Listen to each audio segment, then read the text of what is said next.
coming up on the live and interactive ACSA legislative lunch break, Edgar and I will get you all of your latest news and information from the state capitol and CDE with an in-depth analysis on how it impacts you. Plus, we are taking you to Washington, D.C. today to talk with our federal advocacy team about what you need to know about the elections and what comes up in the next legislative session.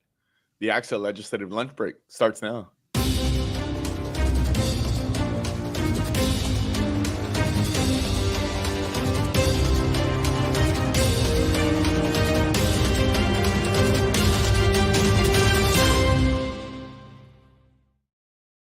And it's just after 1 o'clock. We welcome you on a Wednesday to the live and interactive ACSA legislative lunch break, along with Dr. Edgar Zazwata, ACSA's executive director. I'm Naj Alikan, ACSA's senior director of marketing and communications. Welcome. We are honored to have you with us today. Go ahead and jump into the chat and say hello and let us know where you're watching from today. Edgar, how are you? I'm good. Trying to keep focus here on the day-to-days. We know there's a lot going on. Elections next year. Some baseball games that I care or worry too much about here this week. That's preoccupying me. A lot going on. Just an exciting time, and looking forward to the conversation today about the big contest in plural next week. Yeah, absolutely. It's funny that you mentioned baseball because Neri, of course, wanted to throw in there the Let's Go Dodgers and the winning championship Wednesday. Let's just talk about it. We can pop up the photo because, Edgar, you may have been at the most exciting World Series game of all time. Yeah. Well, Kirk Gibson's up there, so I know I don't want to have a hot take there. I remember vividly being 8 years old and watching that moment, right? But I did have to educate my son. He knew about Kirk Gibson, but on our way there, we pulled up. We watched the whole ninth inning of that game, so it was pretty ironic that then this game ended that way. So yeah, as I was saying backstage, like by far the coolest event I've ever been to live. My son, who made it all the more special, he says, I'm gonna remember this the rest of my life, and says I'm hugging women I don't even know who they are. So it was pretty awesome. It was pretty awesome to be there in person. It's just the beauty of sports there when moments like that happen. Yeah, and then of course, now that you had the beauty of sports, now you just get to sit there with anxiety the rest of this series. Yeah, that's just kind of how it goes, right? Like I remember somebody, and I know a lot of our sports fans will relate to. I heard somebody talking about, I think it was a couple of weeks ago, I think they were a Mets fan or something. Like, why can't I be one of those people that just doesn't care about sports, right? Why can't I just why do I have to care this much? So it's a double-edged sword there, but I'm definitely, it was passed down to me. I've inflicted my son and my kids with it. So it just, that's how it goes. It's funny because our guest is going to come on here, Reg Leichty from Foresight Law and Policy. And of course, he's in Washington, D.C. And if you're a Bears fan and you saw what happened at the end of the Commanders-Bears game, you would just realize why on earth would I want to be involved? Why do I expose myself to this? Yes. I quite often ask myself that. 40 years of putting myself through this as a Bears fan. Again, as I said, Reg is going to join us in a couple of minutes. Wanted to give you a couple of news headlines, and Edgar, I'm interested to hear some of what you had to say about this. Of course, we're less than a week away from election days. There's some interesting information out there about school bonds on the ballot this election cycle. Now, EdSource, in one of their articles, reporting that 252 school districts are running their own local school bond. That's seeking $40 billion in renovations and new projects. It's an incredible number. And it's interesting because right at the start of the pandemic, a number of school districts ran their own school bond. And about half of those school bonds were voted down by voters. And so there was some apprehension, Edgar, to run with a school bond post-pandemic. But now we're seeing 252 school districts running local school bonds for $40 billion. Of course, this is at the same time we're running Proposition 2 here in the state. $10 billion for TK through 12 and community colleges, EdSource did this really great roundtable discussion about how voters help repair California schools. We had two notable ACSA members, and in fact, two loyal ACSA Legislative Lunch Break viewers. Modesto City School Superintendent Sarah Noguchi was on, and ACSA President-elect Daryl Camp, who is the superintendent of San Lorenzo Unified.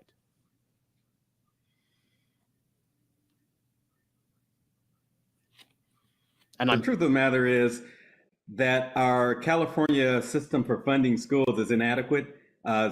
School sites have far greater needs than the dollars that are provided in order to take care of those capital outlay projects. So Prop 2 is intended to help make progress on some of those needs that school districts have. However, it's insufficient. So it's necessary, but insufficient. And when you look at the totality of needs that school districts have. So there you go. That was President-elect Daryl Camp. We're putting a link to that roundtable in the chat. It's a really good discussion. So Edgar, I mean, I gave you that data point. 252 school districts are running a local school bond in addition to the statewide school bond. We've had a number of people come on and talk about Proposition 2 and how it's not going to conflict. But when I hear 252 local school bonds, that's a lot and really does kind of set the tone for all of the infrastructure needs that our California public schools need. Absolutely. I think the two things come to mind, you just said one of them. I think that the fact that we have this many measures across the state just goes to show what need we have in our educational facilities, coupled with the statewide bond, right? And I think, too, part of the political calculus is the issue we're going to talk about here in a second, is that it is a presidential election year. We expect high turnout. Those are usually the metrics that the campaign experts really look at to see, are we going to bring out a lot of people who care about public education, who want to invest in their community? And you just noted, Naj, the question we probably got asked the most here during election season is, will the statewide bond conflict with local measures? Will people say, hey, this is too much borrowing, I'm going to vote no? Generally with the folks, and we'll see, we'll have actually evidence of this next week. I know we're going to talk to one of those experts next week. But what we've been told and what the polling has suggested, no, that it lifts all votes, that if you have more people talking about the need for facilities, both locally and statewide, that we should see that groundswell help everybody out. Well, we hope that's the case, and we'll see next week. Yeah, we will absolutely see next week. So stuff to tune into next week. We're going to have a really big show for you next week. Day after the election, we've got a number of candidates who are scheduled to come in. Yvonne is going to be here to give some of his post-election analysis with the entire GR team. So that comes your way next week. We're going to have probably an hour-long ACSA legislative lunch break. Do you want to say hello? Susan Denton over in the chat today. We mentioned Neri. Jared Hungerford is with us as well. Aaron Castro and Mandy Corbin. So good to have you guys here with us. Okay, let's take you over to Washington, D.C., give you an outlook on what's happening in our federal government and what you may see coming close to Election Day. Reg Leichty is the founder and CEO at Foresight Law and Policy. He is our federal advocacy guy, expert over there in Washington, D.C. He's not going to give me a hard time about what the Commanders did to my Chicago Bears this week, I hope. Reg, so good to have you. Yeah. I think there's a great anxiety nationwide about the election coming up next week. What's the feeling like in Washington, D.C.? And is that changing the way you and your team are having to talk to people?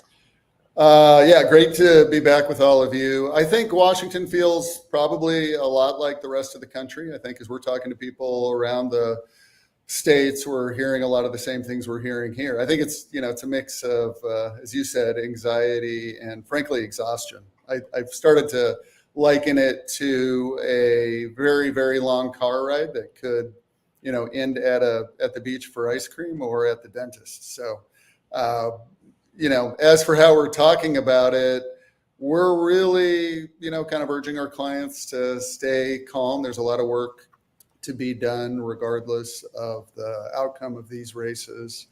I think, as with any new Congress, there's just a lot of education of new members, a lot of new policy issues to wrestle with. So, we're all just looking forward to hopefully having a result quickly next week. We might be in for a few days longer than expected if it's really close. But we're just with everybody else. It's time for this to be done so that we can begin the hard work of some focus on policy. Reg, good to see you. Thanks for your work on behalf of our association and a number of school entities out back east. It's funny you mentioned the waiting around. Here in California, we've kind of got accustomed to that because now it's customary that we don't know the results of some elections. So I think that we may have gotten some training. Let's hope we're wrong, but we'll see where things are at next week. Obviously, so much attention on the presidential election and what that's going to mean nationwide, and obviously that's where everybody's mind first goes. One of the things we always watch for is what's going to happen in Congress, given our focus here of education initiatives, what that might mean for funding, all the issues that Congress obviously has a very direct say, regardless of who wins the presidency. So just curious, anything sticking out there? What are the things that your team is looking out for? Any particular races that are on your radar? What's kind of the prognosis on the congressional front? Yeah, a really good point, Edgar. So both the House and the Senate are in play. The Republicans would need to gain 2 seats in the Senate. They need to net 2 seats to take control of the body.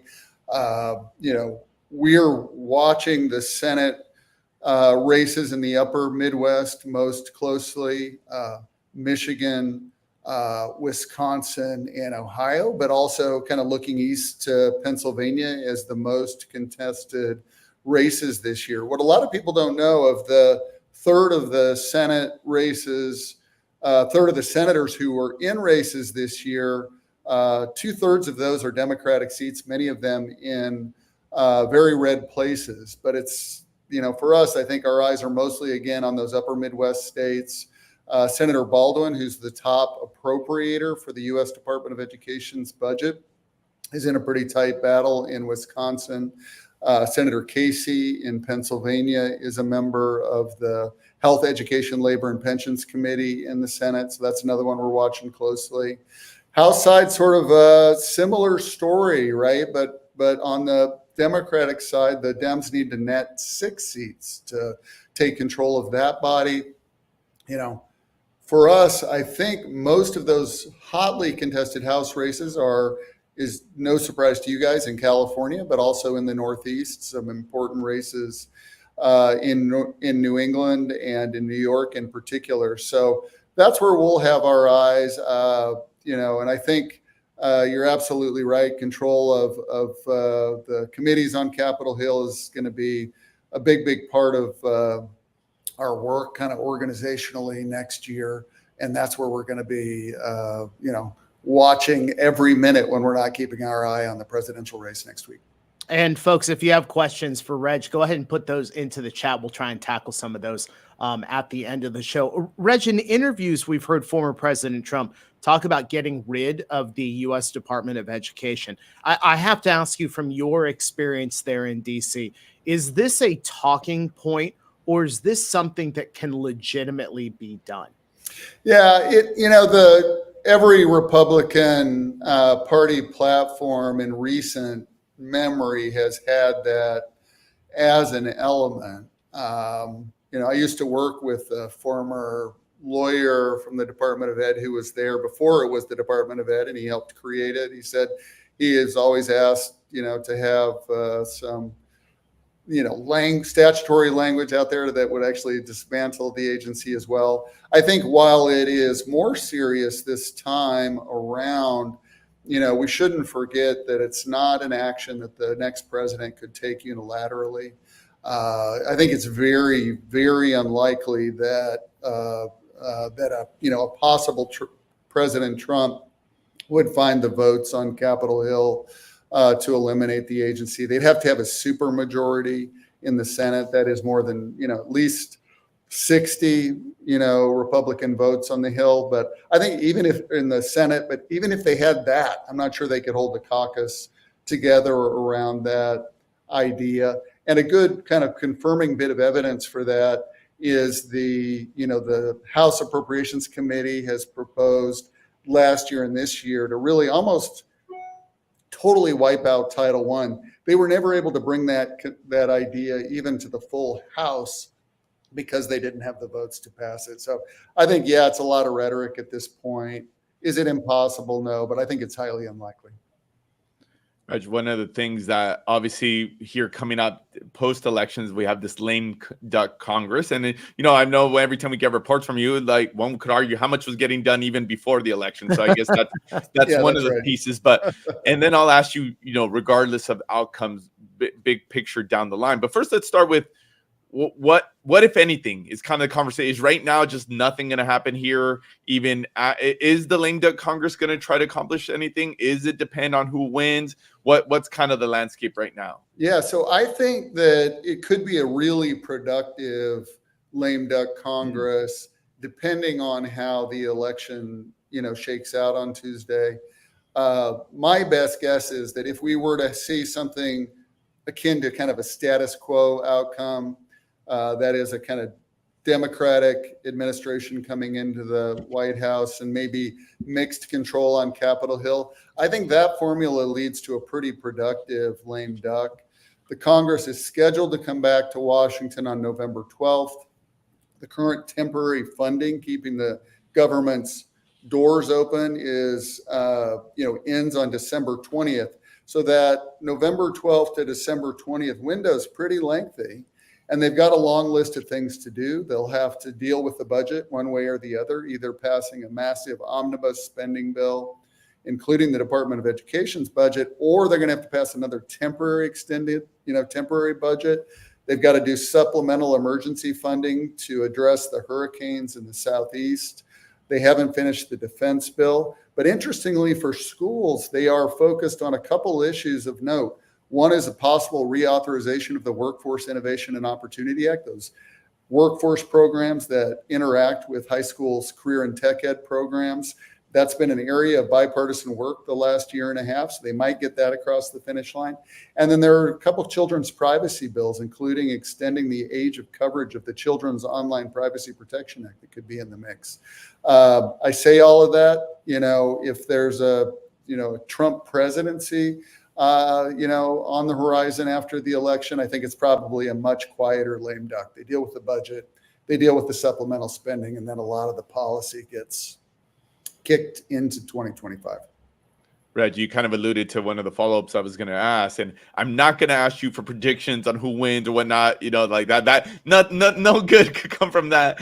I am going to ask you maybe to look ahead a little bit, just to what you think the issues. Maybe if it's a Trump administration, what are going to be maybe some of the major education, big topics? If it's a Harris administration, what are maybe some of the big things that we may be talking about here next year? Yeah, so it's a great question. So you might remember right after the election, once a winner is determined, the winning presidential candidate forms a transition team. They begin work in mid-November. There's typically a sub-team under that broader team focused on education issues. Their job is to identify the first 100-day priorities of the administration across different major areas, including education. I think you wouldn't be surprised to, kind of know that our opinion is that a Trump administration is probably going to focus on things like school choice, as they did during his last term. Maybe they'll go around again on some parental rights legislation, maybe pursuing ideas like, vouchers and other topics that conservatives have championed over the years. The Harris administration might continue some of the work of the Biden team on the post-secondary side, but I think we're expecting a bigger focus on K-12 and including, new investments focused on, learning recovery still as those gaps persist after the pandemic. Some of it just remains to be seen. And I think we'll see that coming out of the transition teams work again. And then lastly, I think the education leaders on Capitol Hill, they'll certainly have message topics that they want to work through early in the year, but it's going to, be challenging to move anything through the next Congress unless it's bipartisan because of the very expected closely divided partisan split we're foreseeing. So I think that means they're going to be back focused on things like updating the workforce laws, including the National Apprenticeship Act, focusing on issues like allowing Pell Grants to be used for programs as short as 8 weeks, which is an effort to really focus on skills acquisition programs, credentialing programs. I think we'll see on the Senate side a continued focus on education R&D through IES at US Ed, including modernizing the technical assistance that's provided to state agencies and school districts through the comprehensive centers and regional labs. So, certainly there'll be some partisan fights up on the Hill over education policy, but both sides are going to want to return to the mean to try to find some things that could be approved on a bipartisan basis. Hey, Reg, I want to go back real quick because you gave us a couple of data points, and I'm interested to just kind of hear your thoughts on this. You said right now, of course, we know. I mean, it's razor thin, the margin between in the Senate and over in the House. You said a third of the senators right now that are up for re-election, 2/3 of those are Democratic seats, but they're also in red states. If we see a flip-flop, and I guess we could see a flip-flop in that the Senate goes a different way and the House goes a different way. Yeah. Is there something that, people here in California and across the country may see because we have a changeover of the two that maybe is different than what we normally experience? You mean in terms of the kind of policy outlook? Or? Yeah. I mean, I think, certainly the Senate's responsible for approving the next president's nominees. If there's a party split between the White House and the Senate, that process can be much slower, as we've seen for certain posts. For example, the FCC chair did not receive confirmation in this administration until almost 2 years into the Biden term. We've seen some flashpoints in education policy over the last year on things like loan forgiveness. You could imagine that there could be some divide and battles between the Senate and White House over the next education secretary, I think, in either context. A House controlled by the Democrats with a Republican in the White House might be focused on oversight hearings that are, challenging the priorities of a Republican president. So the interplay between the Hill and the White House is, largely driven by who the majority party is in either institution. Because if you're in control, you're setting the agenda not only for floor votes, but most importantly, what issues committees are focused on, what types of oversight hearings are happening. Most legislating is done in the committees. So, having control as chair is vitally important. Reg, one more question for me. I mean, I was thinking about how we were talking about the election maybe a year ago, that 2024 national election, that one of the things we surmise is that actually education might be talked about more than it typically is in the national landscape. Now, we did give the warning. It may not be about teaching and learning issues. It may be about, some of the cultural differences and the societal issues that I think often are coming up in the president election. But there hasn't been a lot of talk about, at least my perception, about our schools and kind of where our schools are at. I mean, what's your take there being in DC in terms of, I know that's something we get from our members, that it isn't a national conversation, right? And is it that just because of the nature of our schools, that it very much at heart, it is a local issue? Or what's your take politically on just the discussion around public education? Yeah, in the national landscape? I think your look back to the last cycle is important because there were so many cultural partisan fights over our schools during the last cycle.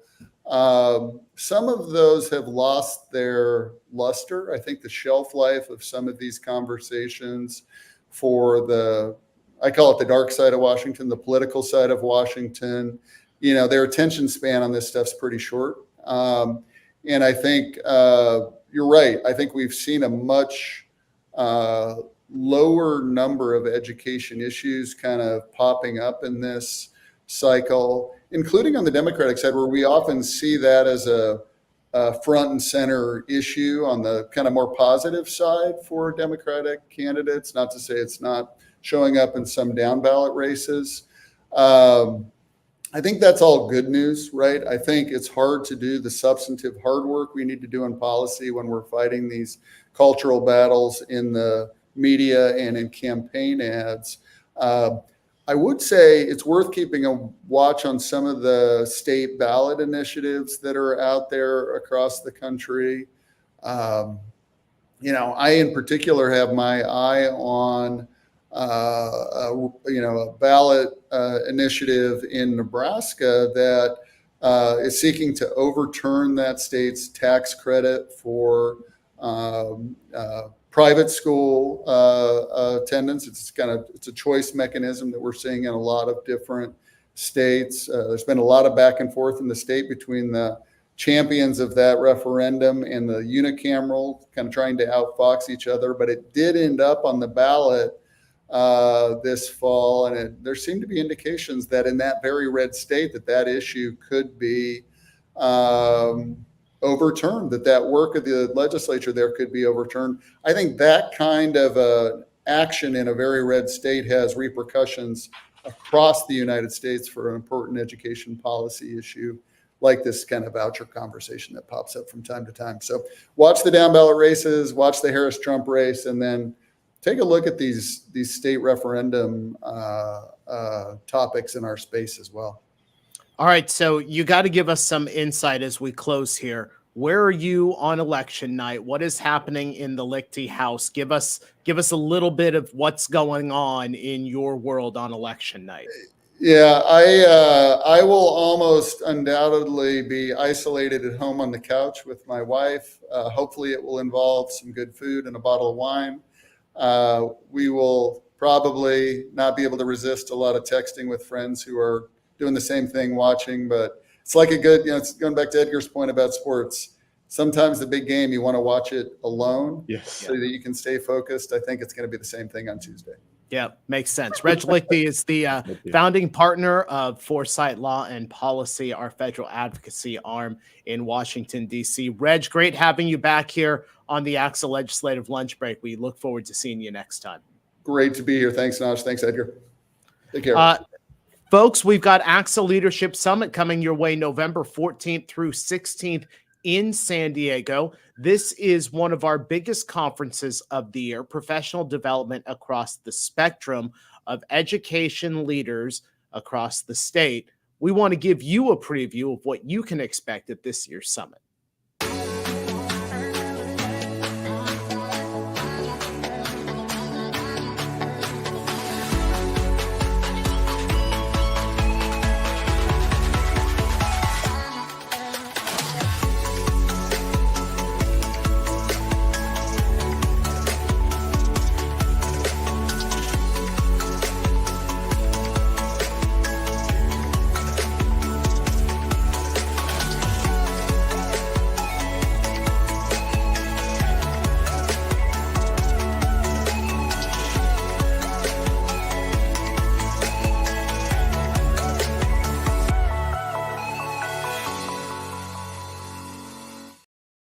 And that is, again, ACSA Leadership Summit, November 14th through 16th in San Diego. I want to point out on the 14th, we've got Marlon Stiles, who's going to be there, their keynote speaker. Edgar, I talked to him on Friday. That guy is fired up to be coming to Leadership Summit. So, folks, if you haven't registered yet, ACSA.org/professional-learning to get all of the information and registration on Summit. Folks, if you are interested in subscribing, liking the ACSA Legislative Lunch Break, hey, we are live and interactive on Wednesdays, and there's a way you can do it. Go ahead and like and subscribe to us on Facebook and YouTube. When you do, you will get instant alerts when we're coming on with breaking news. And then, of course, a reminder for our regular Wednesday show. And if you have great stories happening in your school communities, go ahead and send those into EdCal, our EdCal editor, mcarl@axa.org. Also want to remind you about the ACSA Podcast Network, where we have 3 different podcasts on there: the ACSA Leadership Classroom, the Behind the Bills, and of course, the ACSA Legislative Lunch Break. The latest edition of Behind the Bills, Edgar, has just come out. A really great discussion with Paul Mitchell about the upcoming election. We've got 2 QR codes there. Go ahead and scan those. You can get yourself all subscribed to Behind the Bills, part of our ACSA Podcast Network. All right, Edgar, we are just across the bottom of the hour here. We've got a big show coming your way next Wednesday, folks. We expect to go an hour. We will have full election analysis. We've got some of our endorsed candidates that are going to be coming on. Edgar will be here. I mean, the excitement, Edgar. It'll be a big day, post-election day, always. I can only imagine. But we'll have plenty to talk about that day. So we absolutely will. Folks, thanks so much for joining us here on the ACSA Legislative Lunch Break. Remember, we are live and interactive Wednesdays here on ACSA Facebook and ACSA YouTube. Have a great rest of the day and rest of the week, and we'll see you next week at 1 p.m.